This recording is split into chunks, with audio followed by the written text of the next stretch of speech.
আসসালামু আলাইকুম এভরিওয়ান, কি অবস্থা সবার? আশা করি সবাই অনেক ভালো আছেন।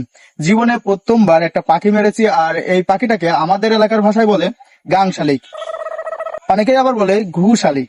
তো আপনাদের এখানে এই শালিক পাখিটার নাম আসলে কি? ওমা, আবার কামড়ায়। কমেন্ট বক্সে অবশ্যই জানাই দিবেন। তো এটা কিন্তু আমার জীবনে প্রথম মারা পাখি। এই যে ডানার এই সাইডে হচ্ছে লেগেছে।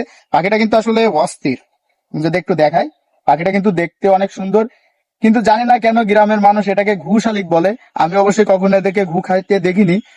দ্বিতীয়ত, ঘু কিন্তু সব পাখিতেই খায় টুকটাক, কিন্তু এর নামটা কেন ঘু শালিক? তো আমরা একে ভালোবেসে আবার গাং শালিকও বলে থাকি। তো পাখিটা অনেক সুন্দর, আর জীবনে প্রথমবার মেরেছি, ভুল করেই মেরে ফেলেছি। আর এই পাখিটাকে মারার সময় আমার ভালটু ছিঁড়ে গেছে, সেটা আমার ভাইপো ঠিক করতেছে। তো আপনাদের ভাষায় এই পাখিটার নাম কি অবশ্যই কমেন্ট বক্সে জানাই যাবেন। আর কে কে এভাবে পাখি মেরেছেন ভালটু দিয়ে অবশ্যই কমেন্ট বক্সে জানাবেন। যদি ভিডিওটা ভালো লাগে অবশ্যই লাইক কমেন্ট শেয়ার করবেন। আল্লাহ হাফিজ।